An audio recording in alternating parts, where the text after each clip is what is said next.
It can be fun to, once in a while, revisit your childhood days and relive them. One day I happened to see a remote-controlled helicopter someone had and decided to give it a try. Having lost practice of using a joystick, it was a little hard in the beginning, but in a few attempts, I thought I was becoming a pro in flying it. It was then that I remembered how a friend of mine from London had taken me for a ride on his private plane. As we were taking off, I recollect sharing an inspiring quote with my friends on that flight.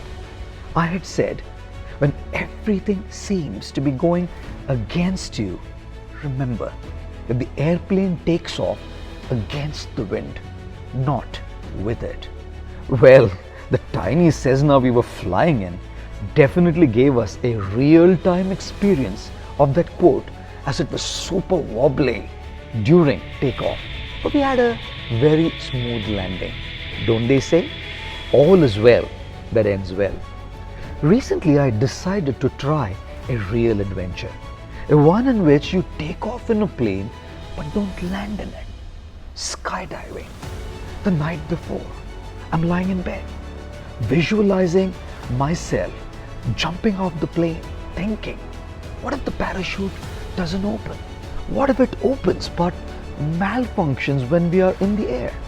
What if I have a free fall straight on the ground? Ladies and gentlemen, do you know what's stopping us from taking the plunge? Do you know what's stopping us from growth? Two words. What if? What if I fail? What if I lose? What if people mock me? What if he or she says no? What if life will pass away and our minds will stop us from realizing our truest and fullest potential? That night, I decided to confront my what if and shut my mind up. I asked myself, do you want the experience of jumping off a plane? Yes, came the answer from within. Then no what ifs. Whatever happens, be ready for it, I said to my mind.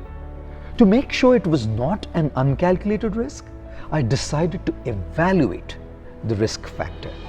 When I checked the statistics of skydiving casualties on Google, it was 13 fatalities in 3.3 million skydives last year, way less than the car accidents that took place last year. But what if I happened to be one amongst the 13? My mind protested again.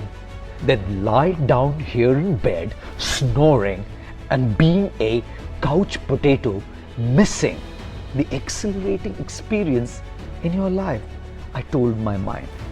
As I drifted away into sleep, crossing the crippling boundary of what ifs, I remember telling myself, look darling, your skydiving support tomorrow is an expert.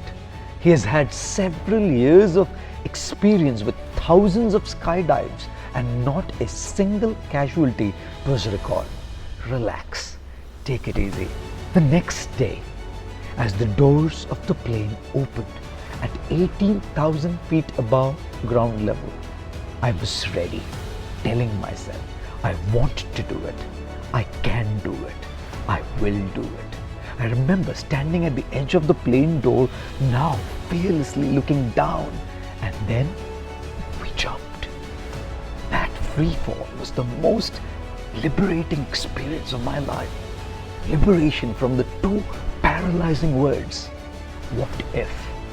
As we floated in the air, feeling light like never before, the parachute opened, and I thought to myself, today the parachute is opened and so has my mind. Open your minds. Face those things that are holding you back. Cross the limiting boundaries of your what ifs. Believe me, an amazing life waits ahead on the other side of what ifs.